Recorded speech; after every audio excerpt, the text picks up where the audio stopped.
In this episode, we're going to cover real total return. And I'm going to talk about what it is and why it's important to you as an investor. Hi, my name is Kanwal Sarai, and welcome to the Simply Investing Dividend Podcast. What is real total return?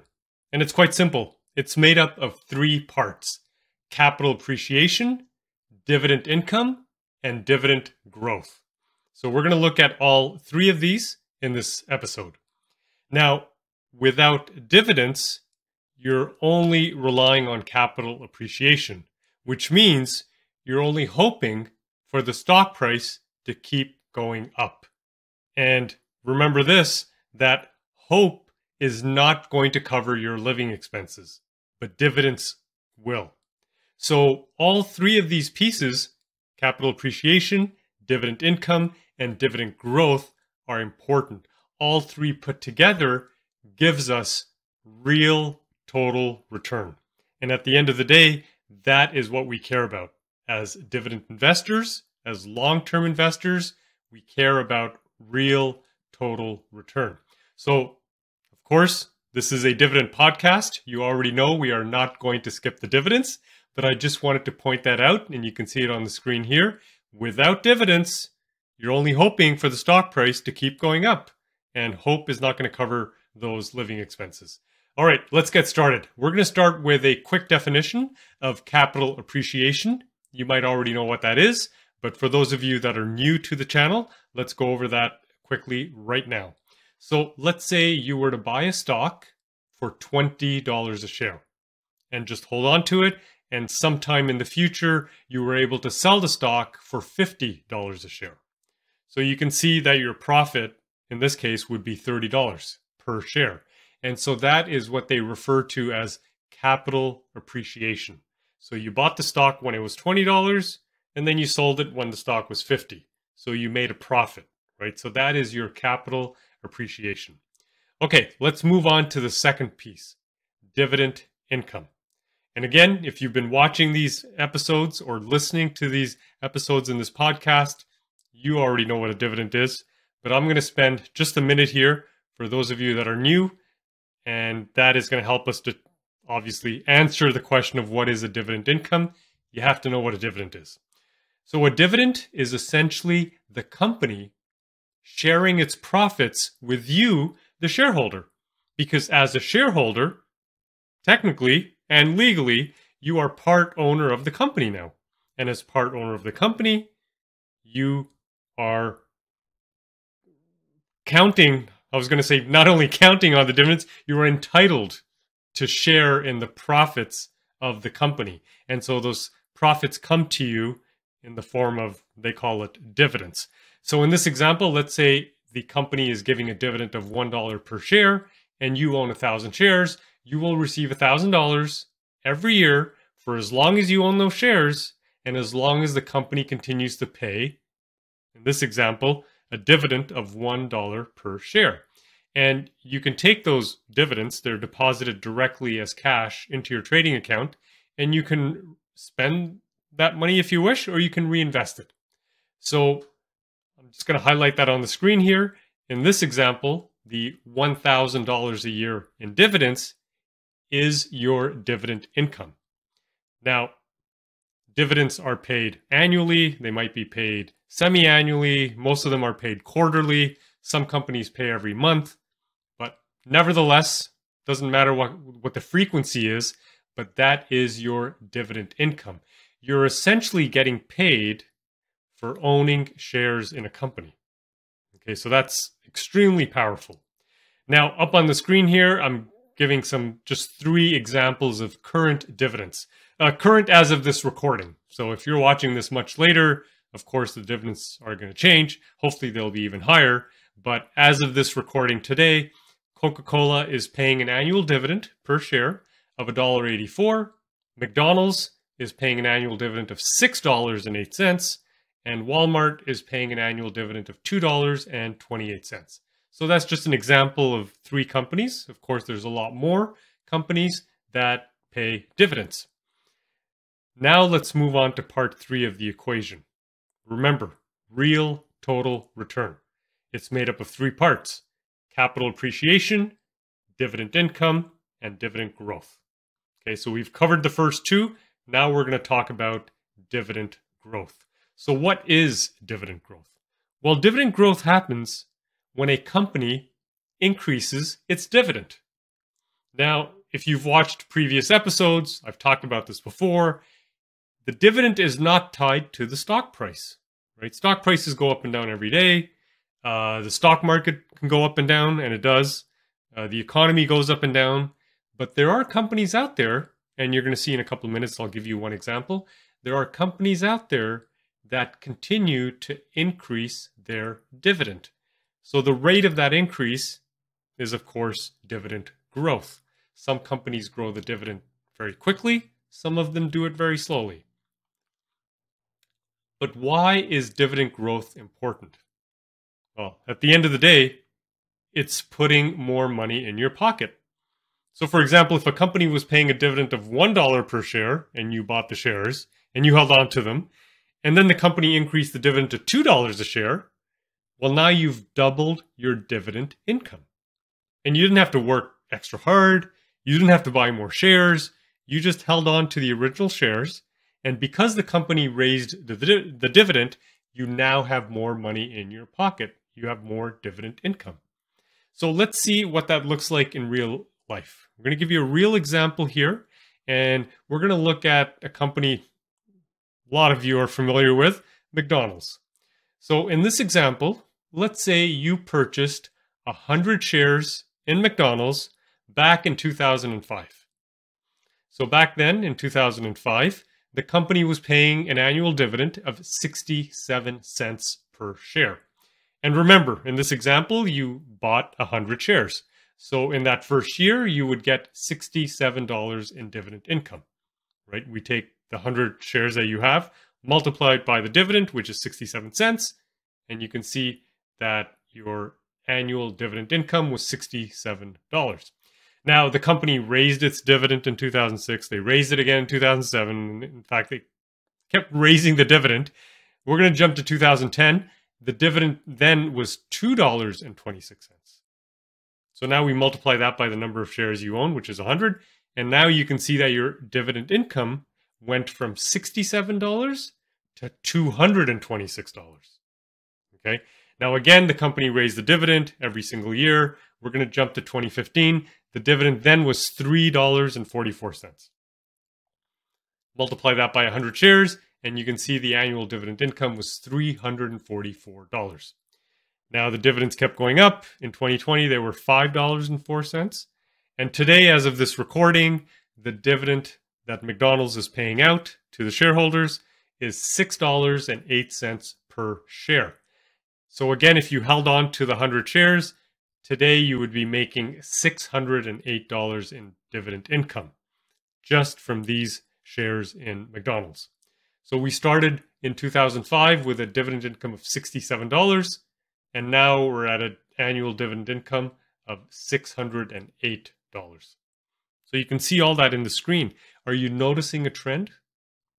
Right? If you look at the dividend, obviously the annual dividend per share is going up, but what's more important is the money going into your pocket. So in this example, if you bought 100 shares, the money going into your pocket is steadily increasing. And this is regardless of what's happening with the share price. Over those years, the stock price went up, the stock price came down. We had market crashes. 2008, we had a market crash. We had all these things happening in the economy, but yet the annual dividend income coming to you as a shareholder has consistently gone up and up and up. In fact, and I've done the math, I've added up all the dividends since 2005, and if you just held on to the 100 shares, you didn't sell them, you didn't buy any more, you just held on to them, you would have received over $6,273 in dividends, which is incredible. Now remember, what was your initial investment? So you bought 100 shares back in 2005. The stock price back in 2005 was $27.75. So your total investment in McDonald's back then was $2,775, yet the company returned to you over $6,200 in dividends, which is incredible, right? You've already more than doubled your money in this investment. In fact, McDonald's has had 46 years of consecutive dividend increases. I'm going to say that again because that's very important. McDonald's has had 46 years of consecutive dividend increases. So that means every single year for the last 46 years, McDonald's has increased their dividend. Now think about how many market crashes we've had in the last 46 years, how many recessions we've had in the last 46 years, and yet this company has managed to increase its dividend year after year after year. So now we go back to the original question. Why is dividend growth important? And like I said before, it's because at the end of the day, it puts more money in your pocket as an investor. Okay, so now putting it all together, real total return. Remember what I said before, it's made up of three parts: capital appreciation, dividend income, and dividend growth. So you want all three, right? If you don't have dividend growth, your real total return is going to be lower. If you don't have any dividend income, your real total return is going to be lower. And of course, if you don't have capital appreciation, stock price stays the same, well, your real total return is going to be lower. Now, dividends certainly help a lot, and the dividend increases help quite a bit, but we are going to look at this as an all-encompassing real total return. So let's put it all together. We're going to stick with our example with McDonald's, and let's take a look at what is our real total return in this example. So we're going to start with capital appreciation first. I already mentioned to you back in 2005, the share price was $27.75. As of this recording, McDonald's share price is now $289.35. So that is a capital appreciation, which means the stock has gone up. Since 2005, it has gone up 942%. Now, a lot of people would be very happy with a 942% return.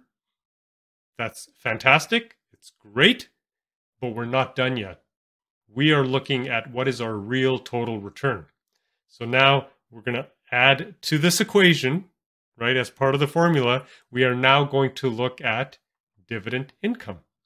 And this I already showed you before. Since 2005, in the example we were looking at with McDonald's, if you bought 100 shares in 2005, since then you would have received over $6,273 in dividends.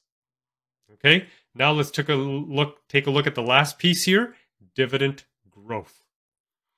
And I showed you in 2005, the dividend was 67 cents a share. The dividend has gone up every single year since then.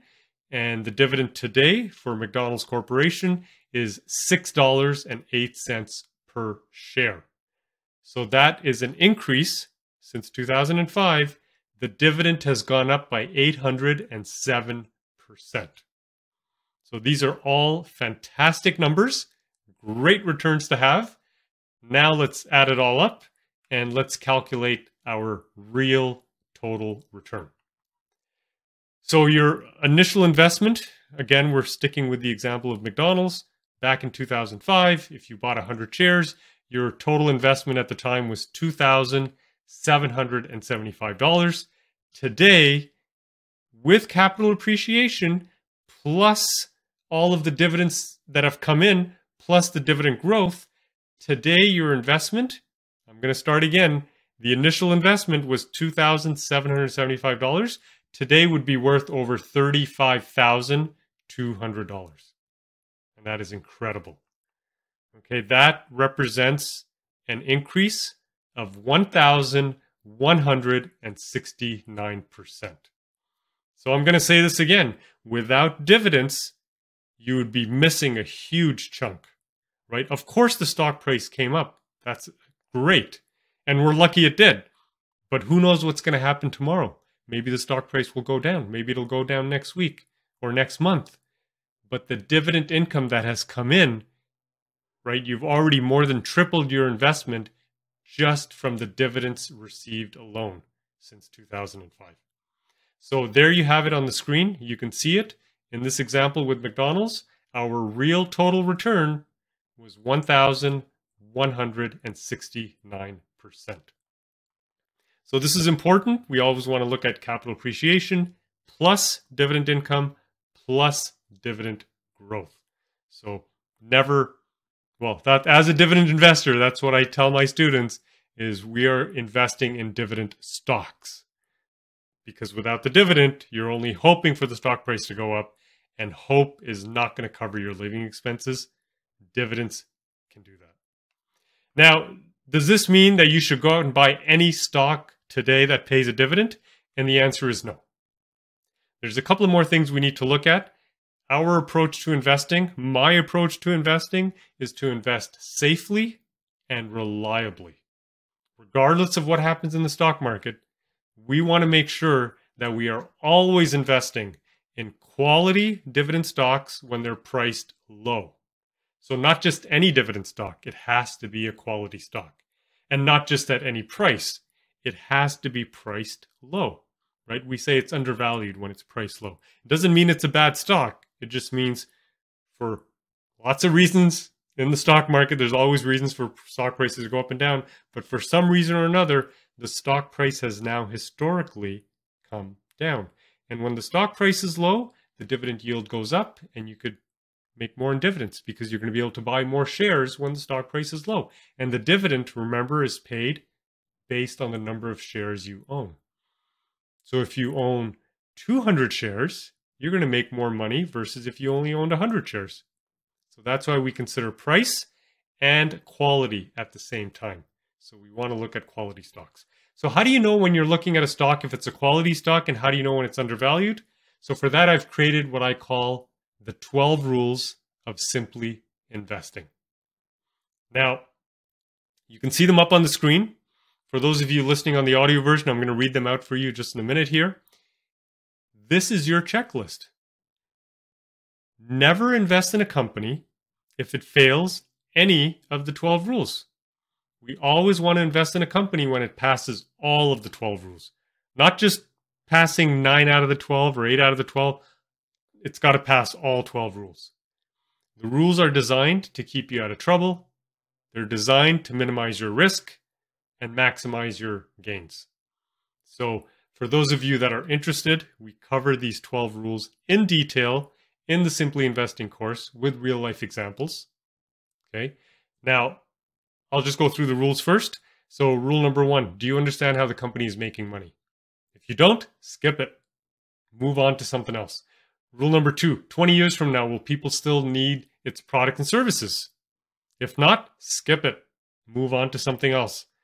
Remember, company has to pass all of these 12 rules. Rule number 3, does the company have a low-cost competitive advantage? If not, skip it. Move on to something else. Rule number 4, is the company recession-proof? We only want to invest in companies when they're recession-proof. Rule number 5, is it profitable? Rule number 6, does it grow its dividend? And we talked about dividend growth in today's episode. Rule number 7, can it afford to pay the dividend? Okay, so that's very quick. We look at the payout ratio, very quick to take a look at. Rule number 8, is the debt less than 70%? So if the debt is too high, skip it. Move on to another company. Rule number 9, we avoid any company with a recent dividend cut. Because we're dividend investors, we don't want to see the dividend get cut. Rule number 10, does the company buy back its own shares? Rule number 11, is the stock priced low? So rule number 11 is in 3 parts. We look at the PE ratio, we look at the current dividend yield, and we look at the PB ratio. Okay. Rule number 12, keep your emotions out of investing. So like I said before, we cover all of this in the Simply Investing course.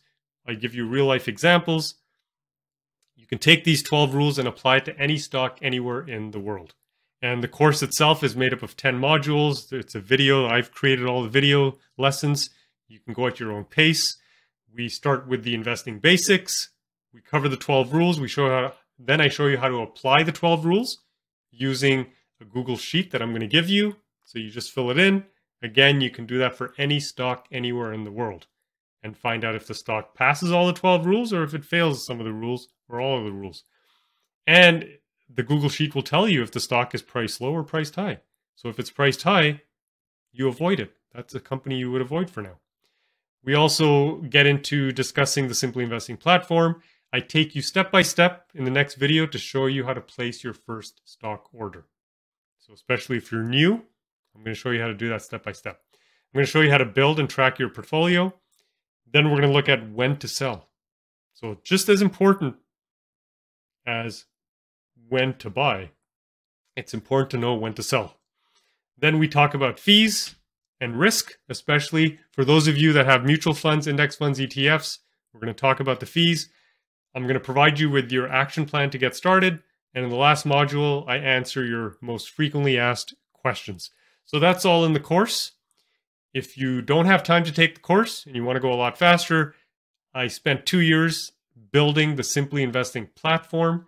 In the platform, we apply the rules for you to over 6,000 stocks in Canada and the US every single day. And then we show you which companies pass all the rules, which ones fail which of the rules, and we also show you stocks that are overvalued. So you would avoid them and you don't want to buy them for now. And so all that is covered in the platform, which is a web app. So for those of you listening or watching to this podcast, you want to write this down. I have a coupon code for all of you, SAVE10, SAVE10. SAVE10 is going to give you 10% off all of our products and services. So we have the course, we have the Simply Investing platform. I also do one-on-one coaching calls. If anyone's interested, we do a personal assessment. So on any of those products and services, you can use the coupon code SAVE10 and save 10% off. So if you enjoyed this video, if you've enjoyed this podcast, be sure to click on the subscribe button. We have a new episode out every week, so you'll get notified right away. Be sure to hit the like button as well. And for more information, take a look at our website, simplyinvesting.com. Thanks for watching.